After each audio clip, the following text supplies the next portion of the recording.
Hai, Assalamualaikum. Terima kasih sudah klik video ini. Perkenalkan, saya Eva Nada. Saya akan membacakan Sherlock Holmes, A Study in Scarlet, Penelusuran Benang Merah, karya Sir Arthur Conan Doyle. Pada video yang lalu, kita telah membaca bagian 2 bab 4 tentang pelarian 3 orang, yaitu Jefferson Hope, Lucy Ferrier, dan John Ferrier. Setelah itu, apa yang akan terjadi? Kita akan masuk ke bab 5 selanjutnya. Sherlock Holmes, A Study in Scarlet, Penelusuran Benang Merah, karya Sir Arthur Conan Doyle. Bagian 2, Tanah Orang Suci, bab 5, Malaikat Pembalas. Sepanjang malam mereka berjalan melewati ngarai-ngarai yang berliku dan jalan-jalan setapak yang dipenuhi batuan. Lebih dari sekali mereka tersesat, tapi pengetahuan Hope yang mendalam tentang pegunungan memungkinkan mereka untuk menemukan jalur yang benar. Sewaktu fajar merekah, pemandangan yang indah sekaligus buas membentang di depan mereka. Kemanapun mereka menatap, tampak puncak-puncak yang tertutup salju, saling mengintip dari bahu yang lain hingga ke kaki langit. Begitu curam lereng-lerengnya sehingga semak-semak dan pinus bagai menjuntai pada pucuknya, dan hanya perlu diembus angin untuk roboh menimpa mereka. Kekhawatiran tersebut bukan sepenuhnya ilusi, karena lembah gersang itu dipenuhi pepohonan dan bongkahan-bongkahan batu yang telah jatuh karena angin.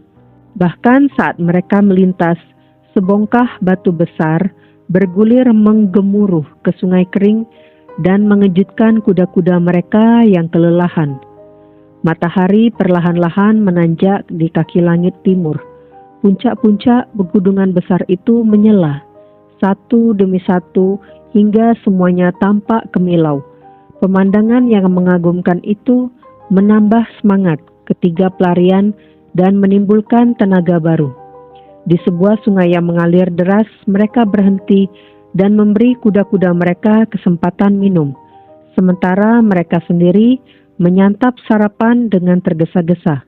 Lucy dan ayahnya ingin beristirahat lebih lama, tapi Hope bersikap tegas. Mereka pasti telah melacak jejak kita sekarang, katanya. Segalanya tergantung pada kecepatan kita.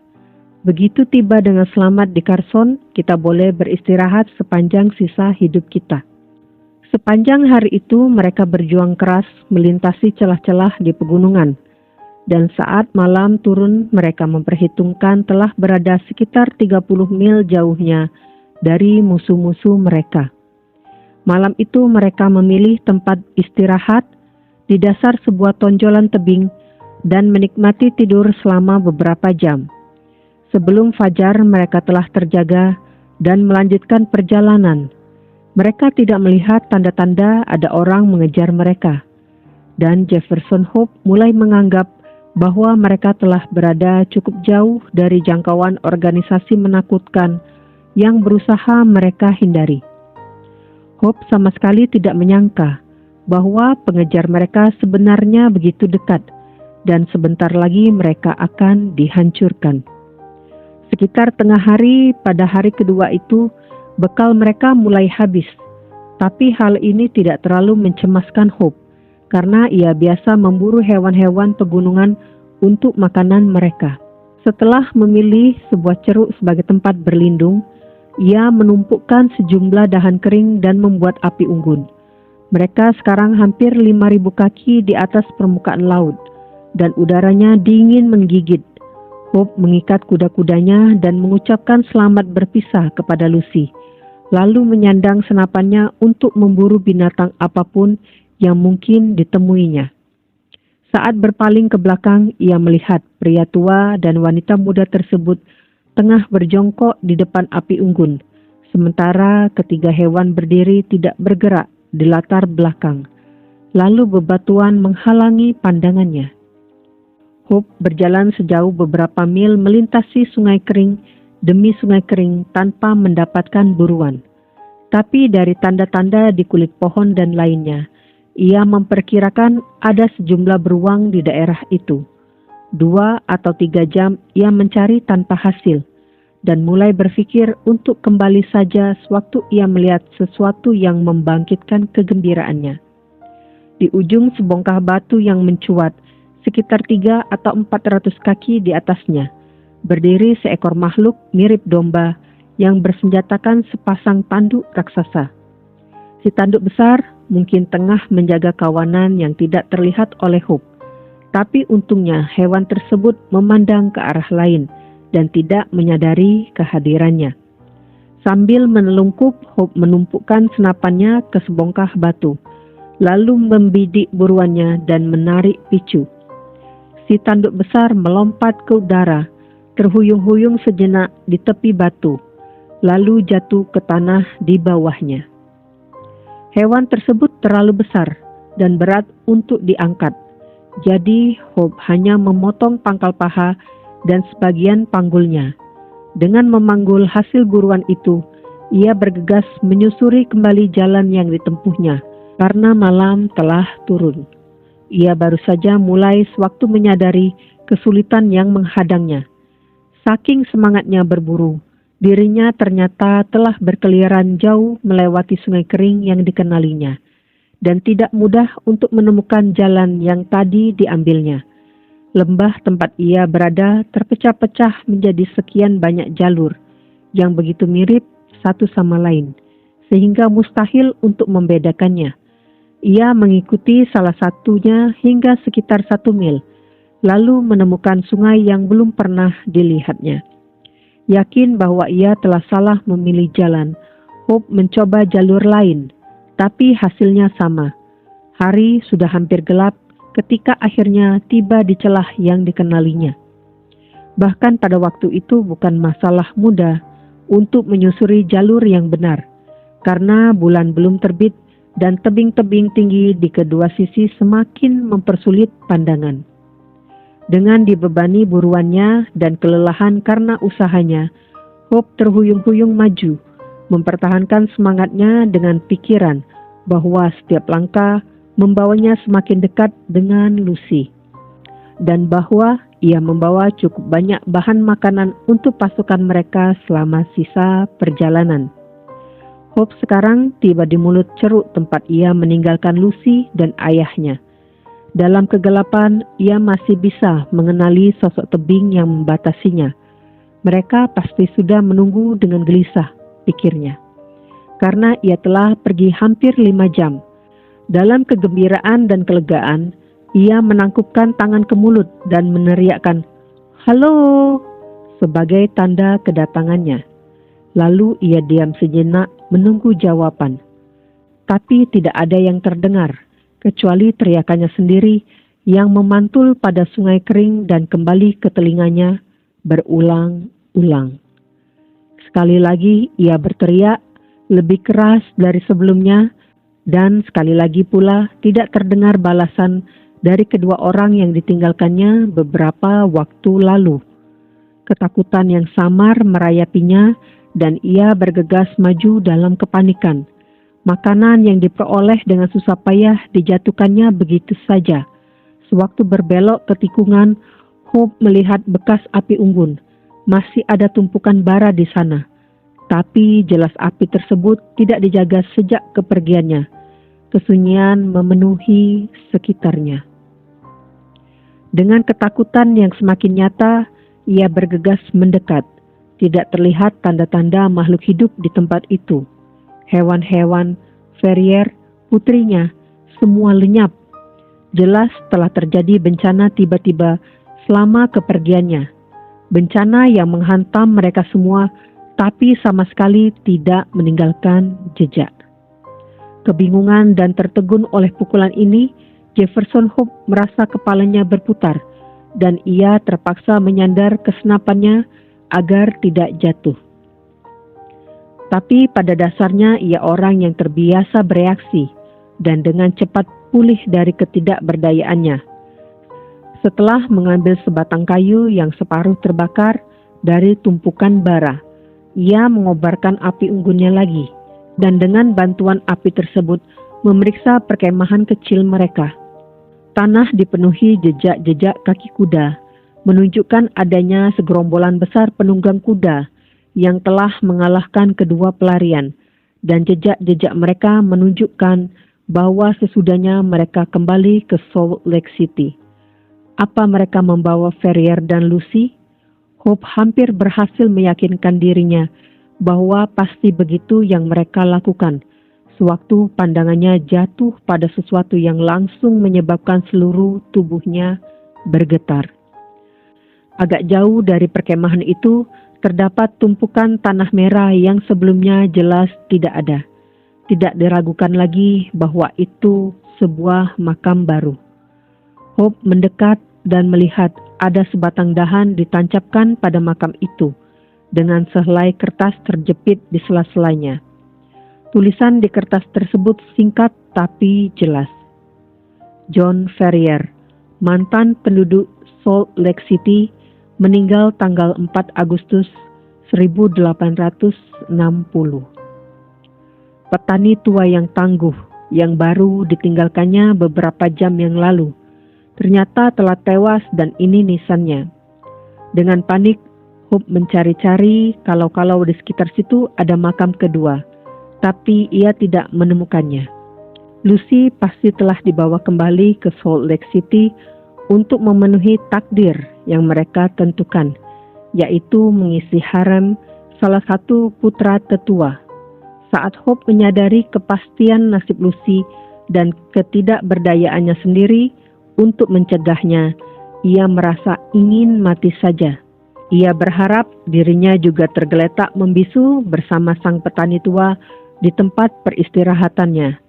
Tapi sekali lagi semangatnya yang tidak aktif menyingkirkan keputusasaannya. Kalau tidak ada lagi yang tersisa baginya, paling tidak ia bisa mengabdikan hidupnya untuk membalas dendam. Selain kesabaran dan ketekunan yang tidak terpatahkan, Jefferson Hope juga memiliki sifat kejam yang mungkin dipelajarinya dari para Indian. Saat berdiri di dekat api unggun, Hope merasa satu-satunya yang bisa meredakan kedukaannya hanyalah pembalasan yang menyeluruh dengan tangannya sendiri atas musuh-musuhnya. Kemauan yang keras dan energi yang tidak ada habisnya harus digunakan untuk satu tujuan tersebut. Dengan wajah muram dan pucat, ia kembali ke tempat ia menjatuhkan daging buruannya, lalu memasaknya. Setelah memiliki cukup bekal untuk beberapa hari, ia memaksa dirinya yang kelelahan untuk berjalan kembali melintasi pegunungan, mengikuti jejak para malaikat pembalas. Selama 5 hari ia berjalan kaki, melewati celah-celah sulit yang sebelumnya ditempuhnya dengan menunggang kuda. Luka-luka pada kakinya tak diacuhkannya, keletihan yang menumpuk tak dihiraukannya. Pada malam hari ia membaringkan diri di sela-sela bebatuan dan tidur selama beberapa jam. Tapi sebelum fajar ia telah melanjutkan perjalanan. Pada hari ke-6 ia tiba di Ngarai Elang, tempat mereka memulai pelarian mereka yang gagal. Dari sana ia bisa melihat rumah-rumah orang suci. Dengan kelelahan, Hope menyandar ke senapannya dan mengawasi kota yang membentang di bawahnya. Ada bendera yang dikibarkan di beberapa jalan utama dan tanda-tanda kemeriahan lainnya. Ia masih menduga-duga apa artinya itu sewaktu mendengar derap kaki kuda dan melihat seorang penunggang kuda tengah mendekatinya. Ia mengenali penunggang tersebut, seorang Mormon bernama Cooper, yang pernah dibantunya beberapa kali. Oleh karena itu, ia mendekati penunggang kuda tersebut, dengan tujuan mencari tahu bagaimana keadaan Lucy Ferrier. "Aku Jefferson Hope," katanya. "Kau pasti ingat padaku." Pria Mormon tersebut menatapnya tertegun. Memang sulit untuk mengenali pengelana yang compang-camping, berwajah pucat dan buas, serta bermata liar itu. Tapi setelah yakin akan identitasnya, keterkejutan pria Mormon tersebut berubah menjadi kekhawatiran. "Kau sinting berani datang kemari," serunya. "Jiwaku bisa terancam hanya karena bercakap-cakap denganmu. Kau dicari oleh 4 suci karena membantu Ferrier melarikan diri. "Aku tidak takut pada mereka," kata Hope sejujurnya. "Kau pasti mengetahui sesuatu tentang masalah ini, Cooper. Demi segala yang kau cintai, ku minta kau menjawab pertanyaanku. Selama ini kita berteman. Demi Tuhan, jangan menolak permintaanku." "Apa yang ingin kau tanyakan?" tanya Cooper gelisah. "Cepatlah, mata dan telinga mereka ada di mana-mana." "Apa yang terjadi pada Lucy Ferrier?" "Dia menikah kemarin dengan driver muda. Kuatkan dirimu, sobat. Kuatkan dirimu. Kau tampak seperti orang sekarat." "Jangan memikirkan diriku," kata Hope pelan. Wajahnya menjadi semakin pucat dan tubuhnya merosot ke batu tempat ia bersandar. "Sudah menikah, katamu." "Menikah kemarin, karena itu mereka mengibarkan bendera-bendera di rumah penyatuan. Sempat terjadi pertengkaran antara Draper dan Strangerson muda tentang siapa yang berhak menikah dengannya. Mereka berdua termasuk kelompok yang mengejar Ferrier dan Strangerson yang menembak ayah Lucy, sehingga tuntutannya lebih kuat. Tapi sewaktu berdebat di depan dewan, kelompok Draper lebih kuat. Jadi Nabi memberikan Lucy kepadanya. Meskipun begitu, kurasa baik Draper maupun Strangerson akhirnya akan kehilangan si gadis, karena aku sudah melihat kematian di wajahnya. Gadis itu lebih mirip hantu daripada wanita. Kau mau pergi sekarang?" "Ya, aku pergi," kata Jefferson Hope yang telah bangkit berdiri. Wajahnya begitu keras dan kaku, bagaikan patung marmer. Matanya berkilat penuh murka. "Kau mau kemana?" "Tidak penting," jawab sang pengelana. Menyandang senapannya, ia melangkah ke sungai kering dan menghilang ke jantung pegunungan tempat hewan-hewan buas berkeliaran. Tapi pemburu yang diamuk dendam itu jauh lebih berbahaya daripada hewan buas. Perkiraan Cooper tidak meleset, entah karena kematian ayahnya yang mengerikan atau pengaruh pernikahan yang dibencinya. Lucy yang malang tidak pernah pulih lagi. Ia meninggal sebulan kemudian. Suaminya yang menikahinya semata-mata demi harta John Ferrier tidak menunjukkan kedukaan sedikitpun. Tapi para istri Draper yang lain menangisinya dan berjaga di sekitar jenazahnya sepanjang malam sebelum pemakaman, sebagaimana kebiasaan Mormon. Mereka tengah berkerumun bersama menjelang pagi sewaktu pintu tiba-tiba terbuka dan seorang pria muncul. Pria yang tampak buas dan lusuh itu langsung mendekati jenazah Lucy, tanpa melirik sedikitpun kepada para wanita yang membeku ketakutan. Sambil membungkuk, pria itu mengecup kening Lucy yang dingin, lalu mengangkat tangannya dan melepaskan cincin kawin dari jarinya. "Dia tidak akan dimakamkan dengan ini," serunya sambil menyeringai buas. Sebelum tanda bahaya sempat dibunyikan, ia telah melesat ke tangga dan menghilang.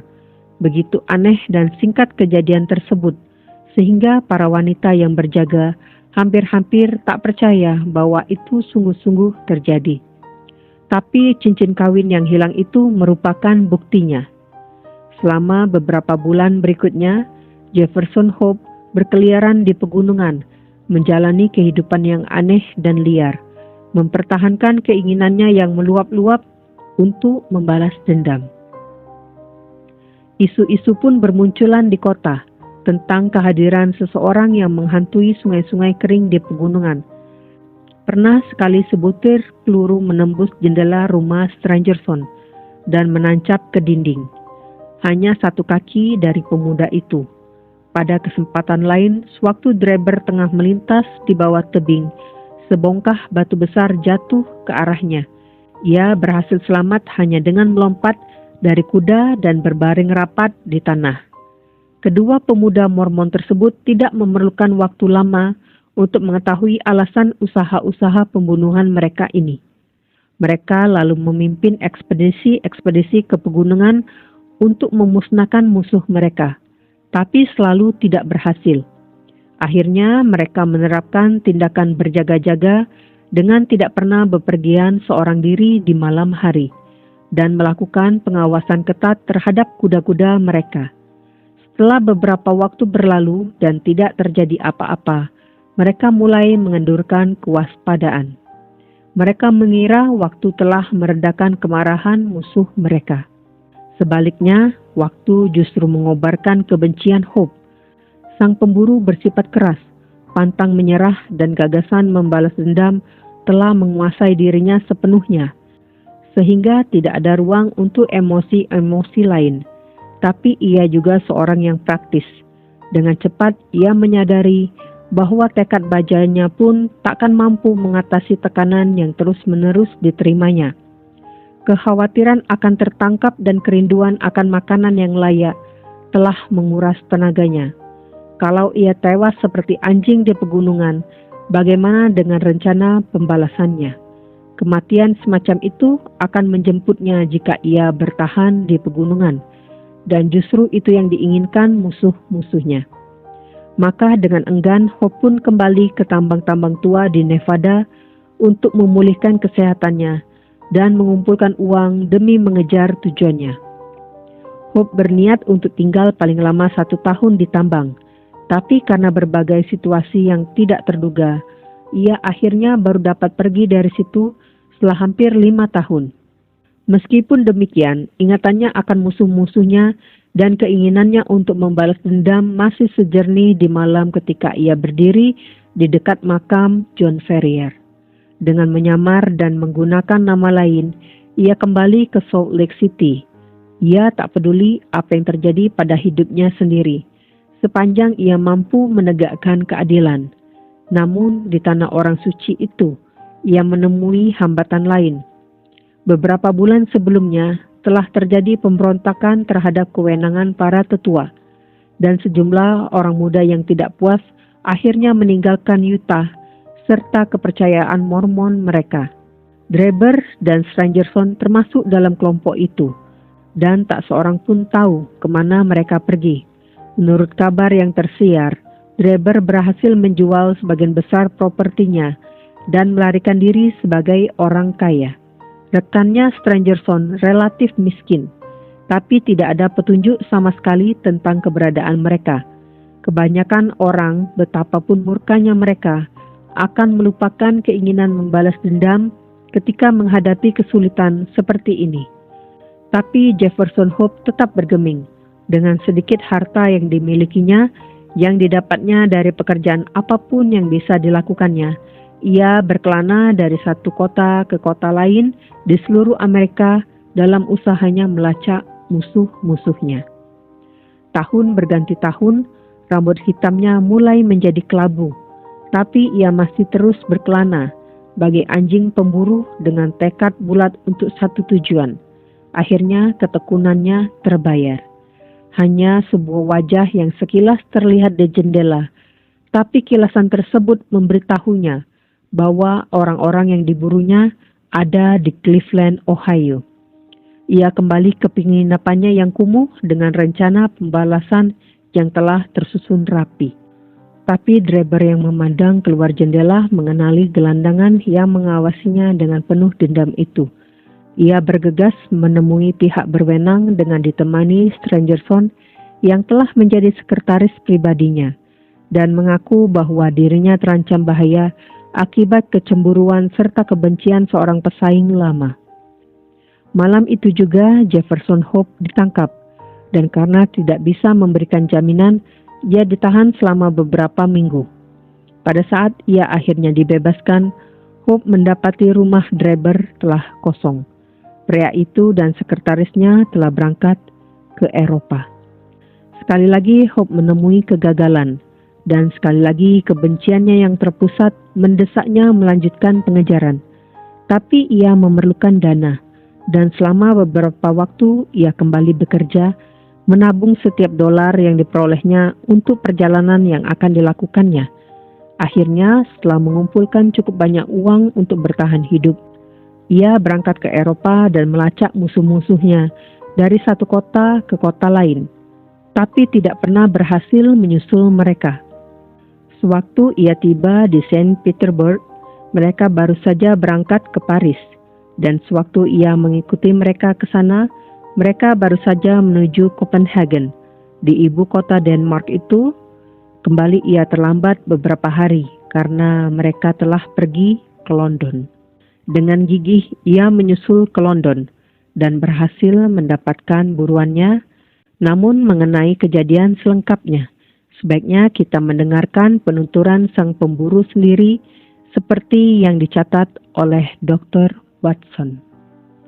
Akhir bab 5. Di bab 5 ini kita mengetahui akhirnya Jefferson Hope bertemu dengan Dreber di kota London dan melaksanakan dendamnya. Tapi bagaimana Sherlock mengetahui bahwa kusir itu adalah Jefferson Hope? Sang pemburu Dreber masih belum kita ketahui dan akan kita ketahui di bab selanjutnya. Terima kasih sudah melihat video ini. Sampai jumpa di video selanjutnya. Maaf bila ada kata yang salah atau saya salah pengucapan. Kritik dan saran silahkan tinggalkan di kolom komentar. Sampai jumpa. Assalamualaikum.